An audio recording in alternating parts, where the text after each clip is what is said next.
الحوت بلع سيدنا يونس، بعدين هو نفسه وصله لبر الأمان بعد ما كان السبب بعذابه، كان هو السبب بنجاته. وهذا الشيء كله بأمر رب العالمين. يعني أنا بهيدا الفيديو رح أحكي قصة سيدنا يونس. طبعا قصة سيدنا يونس كل الناس بتعرفها، ولكن أنا بهمني خواطر من قصته لحتى نسقطها على حياتنا، لأنه قصص الأنبياء هي فعلا وجدت بالقرآن لحتى تكون عبرة ومنهج إلنا بالحياة، خاصة هلا نحن الدنيا رمضان. لهيك رح نبلش كل يوم قصة من هيدا النوع، وبيبقى انتم تعطوني رأيكم إذا بيعجبكم هيدا الموضوع أو لا.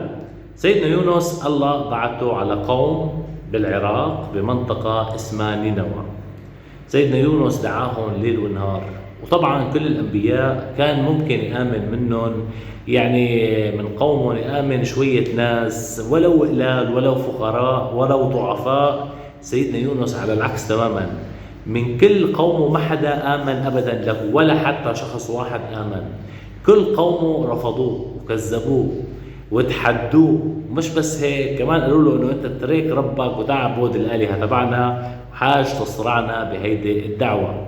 سيدنا يونس يعني وصل معهم لأشد لحظات اليأس، لحتى رب العالمين أوحى له انه هو رح يعذبهم، يعني حيعذبهم، وانه يعني حيصير فيهم مثل الاقوام اللي سبقتهم. ليك نحن بنطلع من قصة سيدنا يونس ومن اسقطها على حياتنا.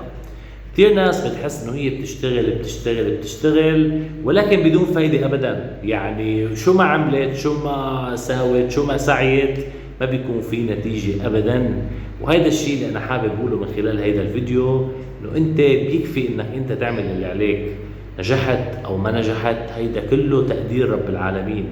كل الناس اللي بتطلع بتحكي وبتقول انه والله نحن نجحنا، نحن عملنا، نحن سوينا، هيدا كله بقدرة رب العالمين، لانه بيكفي انه الواحد الله يمرضه لحتى ما يقدر يعمل شيء ابدا، وهي العنتريات كلياتها تروح. هيدا التوفيق للنجاح هو رزق، وانت عليك تعمل اللي الله امرك فيه، واللي انت بتلاقيه انه لازم ينعمل. بعدين النتائج انت مش مسؤول عنها. هيدا هو الفكرة من قصة سيدنا يونس، لأنه سيدنا يونس بعد ما الله أوحى له إنه قومك راح يتعذبوا، وإنه روح نبههم إنه معهم 3 أيام وبعدين حينزل عليهم العذاب، راح نبههم، ورغم هيك ما اتعظوا وقالوا له إنه روح اعمل اللي بدك إياه أنت وربك.